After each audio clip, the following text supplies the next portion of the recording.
चूचू TV सुनो कहानियाँ।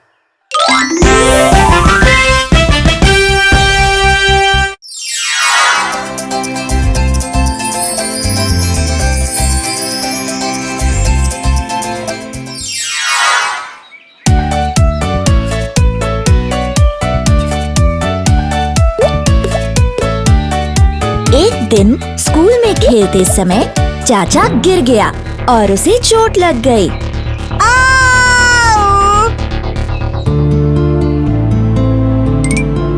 क्योंकि उसे चोट लग गई थी, इसलिए चाचा को बैठना पड़ा जब उसके और दोस्त उसके कुछ पसंदीदा खेल खेल रहे थे। ये देखकर वो बहुत उदास हो गया। चाचा तब भी उदास था जब उसके घर जाने की बारी आई और वो चुपचाप अकेला ही बैठा रहा। चूचू, चीका और चीकू ने चाचा को खुश करने की कोशिश की। तुम हमारे साथ आकर क्यों नहीं खेलते चाचा? हम एक नया खेल खेलने जा रहे हैं। तुम्हारे बिना बिल्कुल मजा नहीं आएगा।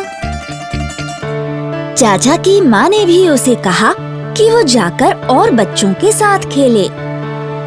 चाचा, तुम क्यों नहीं जाते चूचू, चीका और चीकू के साथ? तुम्हें मजा आएगा और फिर आज जो कुछ भी हुआ तुम उसके बारे में भूल जाओगे। पर चाचा अब भी परेशान था। नहीं, धन्यवाद। मैं आज किसी के साथ भी खेलना नहीं चाहता। और बस तभी छोटा बच्चा उठ गया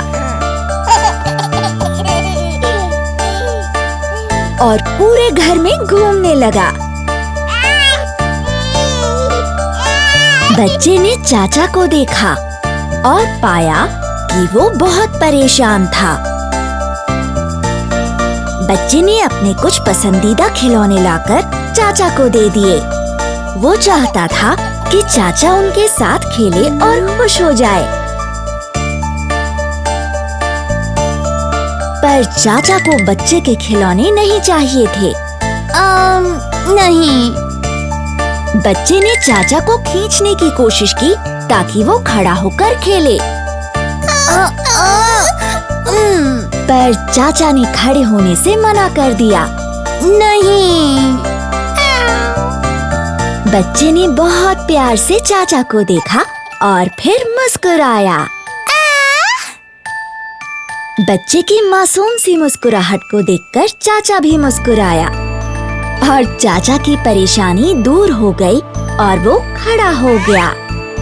बेबी, तुम बहुत प्यारे हो। तुमने मुझे भी खुश कर दिया अपने प्यार और मुस्कुराहट से। I love you। और तो और बच्चे ने चाचा को एक पप्पी भी दी। चाचा इतना खुश हो गया कि वो हंसने लगा।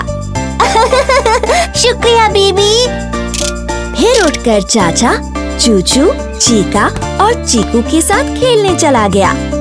मेरे लिए रुको दोस्तों, मैं भी आया खेलने।